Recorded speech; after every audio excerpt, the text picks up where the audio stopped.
أعوذ بالله من الشيطان الرجيم. بسم الله الرحمن الرحيم.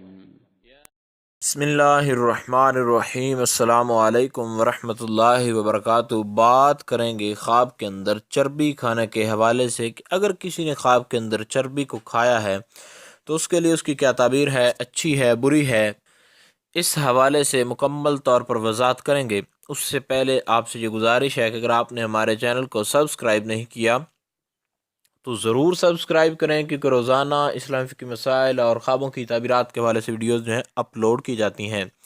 حضرت امام ابن سیرین اس بارے میں فرماتے ہیں کہ اگر کوئی شخص خواب میں دیکھے کہ چربی کھاتا ہے تو اس بات کی دلیل ہے کہ وہ خیر و نعمت اور فراخی پائے گا، اور اگر دیکھے کہ اس کے پاس بکری کی چربی ہے اور اسے کھاتا ہے تو دلیل ہے کہ اسی قدر مال جو ہے حلال مال وہ حاصل کرے گا۔ حضرت امام جعفر صادق اس بارے میں فرماتے ہیں کہ خواب میں چربی کا دیکھنا، اس کی تین تعبیریں ہو سکتی ہیں۔ اول تو یہ ہے کہ نعمت اور روزی کا جو ہے حاصل ہونا ہے، اور مال اور نعمت کا آنا ہے، اور کاروبار کے اندر نفع حاصل ہونا ہے، اور پھر فرماتے ہیں کہ رکے ہوئے کاموں کی جو ہے وہ کشائش اور فراخی ہے، یعنی رکے ہوئے کام دوبارہ بحال ہونے کی دلیل ہے۔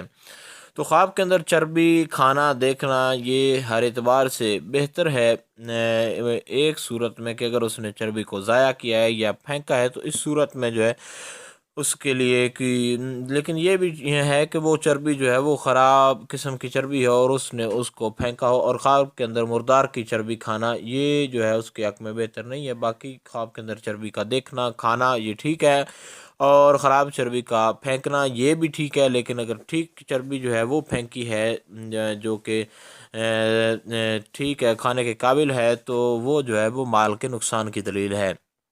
امید کی جا سکتی ہے کہ خواب کے اندر چربی دیکھنے کے حوالے سے جو تعبیر تھی اس کی آپ کو سمجھ آ گئی ہوگی۔ پھر بھی اگر کوئی ڈاؤٹ ہو، کوئی پریشانی ہو تو آپ نیچے کمنٹ میں پوچھ سکتے ہیں، انشاءاللہ تعالی آپ کو بتا دیا جائے گا۔ السلام علیکم ورحمۃ اللہ وبرکاتہ۔